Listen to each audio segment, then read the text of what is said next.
Entre 1987 et 2003, Michel Fourniret a traqué, enlevé et tué des jeunes filles dans une indifférence glaciale. Derrière ses lunettes et son air effacé, il dissimulait un monde de rituels morbides, de silence et de domination. Aidé par Monique Olivier, son épouse complice, il a transformé sa cave en sanctuaire de l'horreur. Voici l'histoire vraie d'un monstre, le silence de l'ogre. En apparence, Michel Fourniret était insignifiant, discret, doux, le genre d'homme qu'on oubliait 5 minutes après lui avoir parlé. Il s'habillait simplement, marchait sans se presser, parlait d'une voix à peine audible. Ses voisins, à Sedan puis à Sarthe-Custine, le trouvaient reclus, peu, être étrange, mais jamais inquiétant. S'il y avait quelque chose de troublant en lui, c'était son immobilité, cette façon qu'il avait de regarder les enfants, avec un regard impossible à lire. Ni tendre, ni cruel, calculateur. Freud, c'était un homme qui avait appris à être en pleine vue, mais dans sa tête, c'était un autre monde. Ordonné, obsessionnel, chirurgical. Les filles n'étaient pas des personnes pour Michel. Elles étaient des idées, des symboles de pureté qu'il ne voulait pas souiller, mais anéantir. Il ne tuait pas par rage.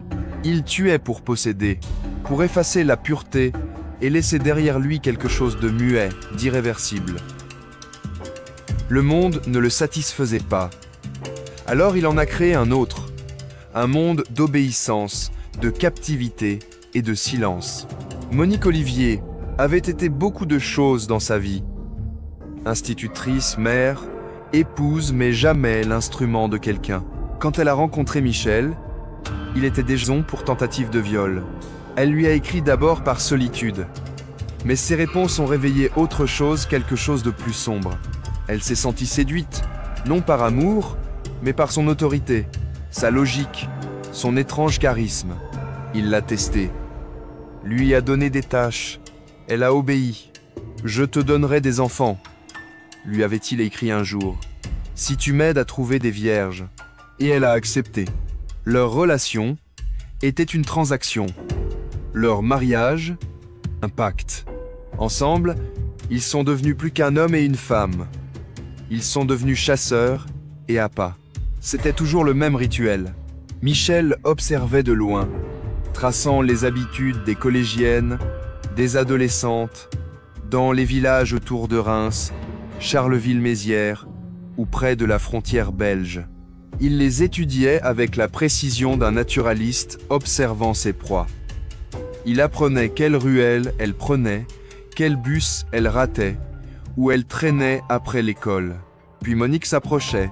Elle avait la douceur d'une mère et le calme d'une menteuse. Sa voix était douce, maîtrisée, jamais menaçante. « Excuse-moi, » disait-elle. « Tu peux m'aider à trouver le terrain de foot de mon fils ? Il m'attend. Je suis. Ou bien, mon mari et moi venons d'emménager dans le coin. Tu pourrais nous indiquer une direction ?» La fille la regardait, puis jetait un œil vers l'homme aux volants cheveux gris, visage banal, regard baissé. Rien d'alarmant.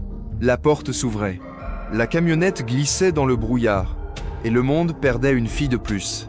Il y avait des moments, une fois l'acte terminé, et la cave redevenue silencieuse, où Michel s'asseyait seul dans le noir, à écouter la maison respirer. Le tic-tac des tuyaux, le craquement du plancher, ces sons le réconfortaient plus que n'importe quelle voix humaine. Il allumait une cigarette avec des doigts toujours stables, fermait les yeux non pas par culpabilité ou remords, mais en méditation. Dans ces heures calmes, il ne se voyait pas comme un meurtrier.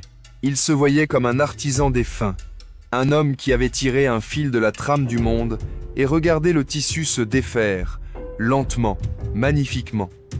Le monde ne le comprenait pas, et cela lui convenait.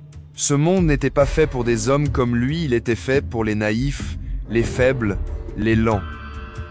Lui, il faisait simplement ce que font les loups quand les moutons oublient les clôtures. La cave de Sarthe-Custine n'était pas faite pour garder des souvenirs, mais elle en gardait.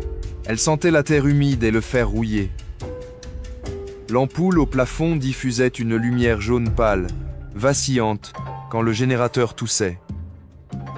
D'un côté, un lit en métal, avec des sangles de cuir. De l'autre, des outils non pas de torture, mais de préparation. Cordes, gants, lames, javel, serviettes. Chaque chose avait sa place. Chaque geste, son rituel. Il ne criait pas. Il n'insultait pas. Il chuchotait. Il retirait l'autonomie de ses victimes par couches. D'abord les vêtements, puis les noms, puis la voix. Il leur parlait doucement, comme à des enfants qu'on borde pour la nuit. Chut.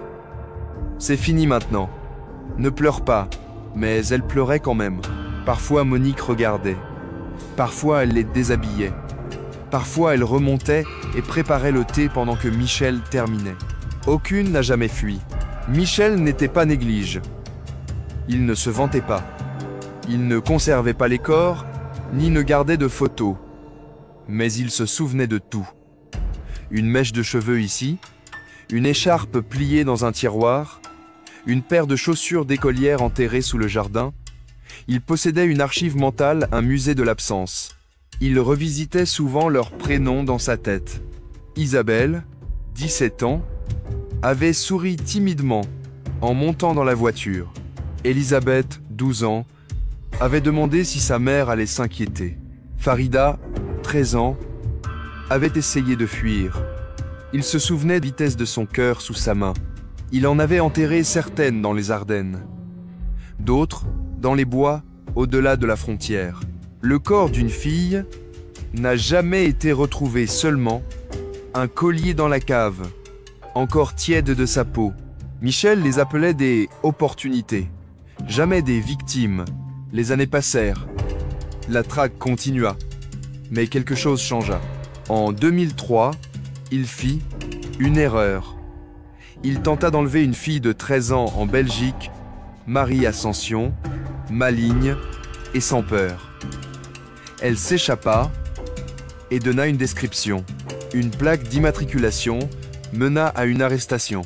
Michel ne dit rien, mais Monique céda. Dans la salle d'interrogatoire, elle tremblait, les doigts jouant avec une bague bon marché. On lui montra les photos, les filles disparues, les parents en deuil, les tombes dans les bois. Et elle commença à parler. Pas en criant, ni en pleurant.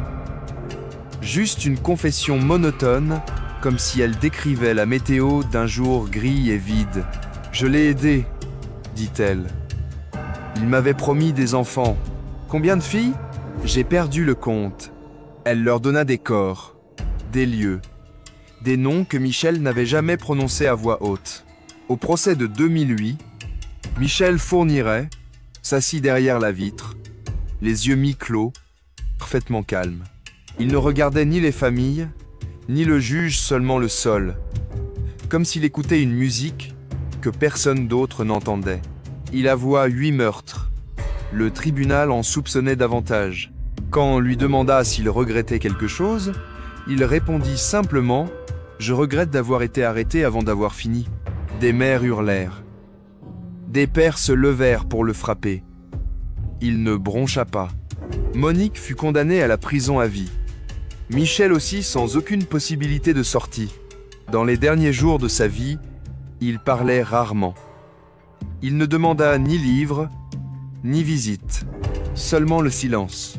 En mai 2021, Michel Fourniret mourut dans un lit d'hôpital à Paris, son corps fragile, rongé par la démence et l'infection. Pas de dernier mot, pas d'aveu, aucun remords. Il mourut comme il avait vécu, avec précision. Mais le silence qu'il laissa derrière lui n'était pas la paix, c'était un écho. La propriété de Sarthe-Custine existe toujours. La cave est scellée, mais certains disent que si l'on colle l'oreille contre les murs, on peut entendre respirer. Des chuchotements, des pas qui n'appartiennent pas aux vivants.